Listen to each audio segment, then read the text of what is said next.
Movie की शुरुआत में हमें घायल लड़की को दिखाया जाता है जिसे किडनैपर ने व्हाइट कलर के रूम में बंद कर दिया होता है। वह लड़की जैसे ही अपनी आंखें खोलती है तो वह देखती है कि वह उठ नहीं पा रही। उसे बहुत ही ज्यादा दर्द हो रहा होता है। वह नोटिस करती है कि उसके पैरों में टेप लगी हुई है। उसी वक्त वहाँ पर किडनैपर आता है और उसे कहता है तुम बहुत ज्यादा देर सोई हो, इसलिए तुम्हें अच्छा नहीं लग रहा होगा। किडनैपर का नाम थॉमस होता है। वह बताता है कि मैं तुमको जब तक किडनैप करके रखूंगा जब तक तुम मुझसे प्यार नहीं करोगी। वह किडनैपर उस लड़की को उसका नाम बताता है जो रूबी होता है। वह धीरे धीरे उसकी सारी पर्सनल डिटेल्स उसे बताने लगता है, जैसे उसके माता पिता क्या करते हैं, वह किस यूनिवर्सिटी में जाती थी। रूबी को कुछ भी याद नहीं होता कि वह किडनैपर से कैसे किडनैप हुई। रूबी रो रही होती है। वह किडनैपर से कहती है कि तुमने मेरे पैरों के साथ क्या किया है। तो किडनैपर बताता है कि उसने उसके पैरों की नस काट दी है। किडनैपर रूबी को कहता है मैंने तुम्हारे पर्सनल सामान को हाथ नहीं लगाया है, तुम्हारा बैग और तुम्हारी चेयर यहीं पर रखी हुई है। थॉमस रूबी से कहता है मैंने प्रेगनेंसी से बचने के लिए तुम्हें एक पिल दी है और एक पेन किलर, बाउल में खाना भी पड़ा हुआ है, तुम जो चाहे खा सकती हो। किडनैपर रूबी को कहता है मैं बताता हूँ तुम्हें मेरे साथ तुम्हारा जीवन कैसा रहने वाला है फ्यूचर में। किडनैपर कहता है मैं तुम्हें डेली खाना दूंगा और तुम्हें साफ सफाई में मदद करूंगा। तुम्हारा दिन सुबह 7 बजे चालू होकर 11 बजे खत्म हो जाएगा। किडनैपर रूबी से कहता है यहाँ से भागना इम्पॉसिबल है और मैंने तुम्हारी पैरों की नस भी काट दी है तो तुम भाग ही नहीं पाओगी। और वो रूबी को अकेली रूम में छोड़कर चला जाता है। रूबी अपने हाथ में एक ब्रेसलेट दिखती है जिसमें रूबी एक्स लिखा होता है। नेक्स्ट मॉर्निंग हम देखते हैं कि रूबी ने खाना खा लिया होता है, लेकिन उसके पास जो पड़ी पील होती है वो दोनों पील में से एक भी पील नहीं खाती। जब किडनैपर को यह पता चलता है तो वह रूबी पर गुस्सा करता है। किडनैपर रूबी से कहता है तुम्हारा पेन किलर से सही हो जाएगा, ये और ज्यादा बढ़ता जाएगा अगर तुम पील नहीं लोगी तो।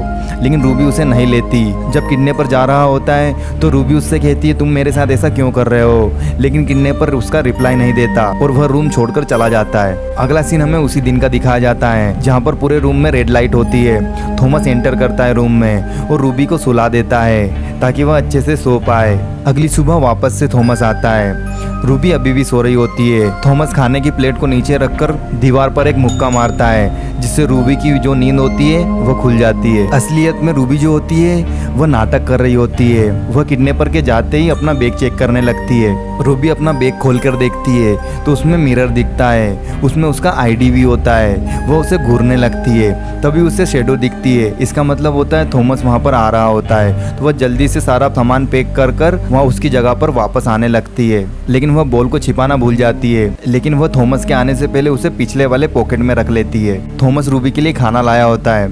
थॉमस उसके बाद रूबी का फेस चेक करता है और नोटिस करता है कि उसने कोई भी पील नहीं ली है, तो वह उसे पील देता है। जबरदस्ती वह उसे पील खिला देता है और वह वहाँ से चला जाता है। अगले सीन में हमें एक औरत को दिखाया जाता है जो पानी में तैर रही होती है। यह रूबी का ड्रीम होता है। रूबी अगली सुबह उठते से ही उठने की कोशिश करती है, लेकिन वह नाकाम होती है। किडनैपर भी उसी रूम में होता है। रूबी वापस से किडनैपर से पूछती है कि तुम क्या हो और तुम मेरे साथ ऐसा क्यों कर रहे हो। थॉमस कहता है कि मैंने तुम्हें शुरू में भी बताया था कि मैं तुमसे प्यार करता हूँ। मैं जब तक तुम्हें यहाँ पर रखूँगा जब तक तुम मुझसे प्यार नहीं कर बैठती। रूबी थॉमस से कहती है तुमने मेरे पैरों के साथ क्या किया है। थॉमस कहता है कि मैंने तुम्हारी लिमिटों को कम कर दिया है ताकि तुम यहाँ से भाग नहीं पाओ। आगे वह कहता है कि तुम्हें बस मेडिकेशन टाइम से लेनी है और तुम्हें यहाँ पर बैठना है, बाकी सब मैं देख लूंगा। थॉमस कहता है कि मेरे मन में तुम्हारे लिए कोई गंदे विचार नहीं है। रूबी चुपचाप थॉमस की बातें सुन रही होती है। जब थॉमस बाहर जाने लगता है तो रूबी कहती है क्या तुमने मेरे साथ मारपीट की। तो यह सुनकर थॉमस गुस्सा हो जाता है और चेयर बाहर फेंक देता है। आगे रूबी अपनी बॉल को घूरने लगती है और ब्रेसलेट को भी। अगले सीन में हमें दिखाया जाता है थॉमस जो होता है वो रूबी की देखभाल कर रहा होता है, उसको सफाई में मदद करता है और रूबी जो होती है वो अपनी बॉल के साथ नाइट में खेल रही होती है। अगली सुबह जब रूबी उठती है तो वह देखती है उसके हेड के पीछे एक इंजरी हो गई है, तो वह देख नहीं पाती उसे, तो वह अपने मिरर के टुकड़े कर देती है। और जब वह अपनी इंजरी दिखती है तो वह नोटिस करती है पीछे से उस पर कोई स्पाई कर रहा है, तो वह वापस से अपनी जगह पर चली जाती है। रूम में थॉमस एंटर होता है और उसे ड्रग कर देता है। उसके बाद वह डिमोटिवेट करने वाला एक ऑडियो प्ले करता है ताकि रूबी यहाँ से भागने की कोशिश ना करे। उसके बाद वह रूम को रीअरेंज कर देता है, जैसा वह पहले था वैसा कर देता है। उसके बाद वह वहाँ पर रखी चेयर पर सो जाता है। वह उसकी अलार्म क्लॉक से वापस से जाग जाता है। लेटर हम देखते हैं कि इन दोनों का शेड्यूल ऐसे ही चलता रहता है। दिन में जो होता है थॉमस खाना लेके आता है और उसे एक्सरसाइज कराता है और उसे क्लीन करता है, और रूबी जो होती है नाइट में अपनी बॉल के साथ खेलती रहती है। एक सुबह रूबी जो होती है वह सिंक का पाइप खराब कर देती है। जब थॉमस वहाँ पर आता है तो उसे यह सब चीजें बोदर नहीं करती। रूबी कहती है क्या मैं तुमसे कोई क्वेश्चन पूछ सकती हूँ? थॉमस कोई जवाब नहीं देता। रूबी उससे पूछती है अगर मैं तुमसे प्यार नहीं करूंगी तो तुम मेरे साथ क्या करोगे? क्या तुम मुझे जिंदगी भर यहीं पे रखने वाले हो? रूबी आगे अपने पैरों के ऊपर जोक भी करती है। थॉमस आगे कहता है क्या मैं तुम्हारे लिए कोई चीज ला सकता हूँ? थॉमस आगे कहता है तुम जरूर यहाँ पर बोर होती होगी, मैं तुम्हारे लिए क्या ला सकता हूँ? तो रूबी कहती है क्या तुम मेरे लिए एक तकिया और ब्लैंकेट ला सकते हो और एक बुक भी लाना ताकि मेरा टाइम पास हो सके। आगे रूबी जो होती है वो थॉमस की 2 पेंटिंग्स के बारे में तारीफ करती है, जो एक ब्रेन की और एक चेयर की पेंटिंग होती है। थॉमस अपनी तारीफ सुनकर खुश होता है। थॉमस रूबी से कहता है तुम्हारी चीज़ तुम्हें ज़रूर मिल जाएगी। अगले सीन में हम देखते हैं कि रूबी ने जो चीज़ मांगी थी वो उसके पास होती है। आगे थॉमस जो होता है उसके लिए एक बुक भी लाया होता है। रूबी कहती है मैंने यह बुक पहले भी पढ़ी है, यही आखिरी चीज़ है जो मुझे याद है। आगे जो थॉमस होता है वो रूबी से कहता है कुछ चीज़ों से हमारी मेमोरी ट्रिगर होती है, उसकी वजह से हमारी मेमोरी वापस से आ सकती है। थॉमस कहता है मैं तुम्हारी मेमोरी वापस लाने में तुम्हारी ज़रूर से मदद करूँगा। अगली सुबह जब थॉमस आता है तो वह रूबी से कहता है क्या कुछ चीज़ तुम्हें चाहिए? रूबी कहती है क्या तुम मेरे लिए टी ला सकते हो? थॉमस जल्दी से उसके लिए टी लेके आ जाता है। जब रूबी टी पी रही होती है तो उसे पास्ट की चीज़ें याद आने लगती है। रूबी कहती है तुम्हें कैसे पता मुझे टी पसंद है? थॉमस कहता है मुझे पता है तुम्हें चाय ही पसंद है। रूबी कहती है तुम्हें मेरे बारे में इतनी सारी चीज़ें कैसे पता? तो थॉमस कहता है मैंने तुम्हारे ऊपर रिसर्च की हुई है। जब रूबी अपनी बुक पढ़ रही होती है तो उसमें अजीबोगरीब लेटर्स होते हैं। जब वह मिरर को उल्टा करके देखती है तो उसमें वह नोटिस करती है कि उसमें लिखा है डोंट ट्रस्ट हिम। उसी वक्त वहाँ पर थॉमस आ जाता है। थॉमस चाहता था कि वो दोनों साथ में डिनर करे, वो उसके साथ एक टेबल भी लाया होता है। दोनों एक दूसरे से बात करते हैं। रूबी कहती है मुझे बुक बड़ी पसंद आई, तो थॉमस रूबी के हाथों पे अपना हाथ रख देता है। तो रूबी जो होती है अपना हाथ हटा लेती है। तो थॉमस कहता है क्या मैं कुछ गलत कर रहा हूँ? आगे रूबी जो होती है वह थॉमस से कहती है कि तुम बहुत गंदे आदमी हो, मेरे जैसी कितनी औरतों को तुमने ऐसे मार दिया होगा, तुमने मेरे साथ मारपीट की, मेरा मर्डर करने की कोशिश भी की, तुम बहुत बुरे आदमी हो। तो थॉमस जो होता है वह कहता है मैं ऐसा आदमी नहीं हूँ, तुम मुझे गलत समझ रही हो। थॉमस गुस्से में अपने हाथों पर चोट लगा लेता है। वह कहता है मैंने ऐसा कुछ नहीं किया है, मैंने बस तुम्हें ही कैद करके रखा है और कोई औरत मेरी जिंदगी में नहीं है। थॉमस अपने आप को सही बताते हुए रूम छोड़कर चला जाता है। उसी वक्त रूबी के जो एक्सप्रेशंस होते हैं वह चेंज हो जाते हैं। यहाँ पर हमें पता चलता है रूबी डरने का नाटक कर रही होती है। अगली सुबह वापस से थॉमस उसके रूम में आता है और उससे कहता है तुम्हारे पैर जल्दी ठीक हो जाएंगे। हम अगले सीन में देखते हैं जो रूबी जो होती है वो अपने जो बैंडेज होती है वह निकाल देती है। यहाँ पर हमें पता चलता है कि रूबी के पैर पर कोई भी कट नहीं लगा होता।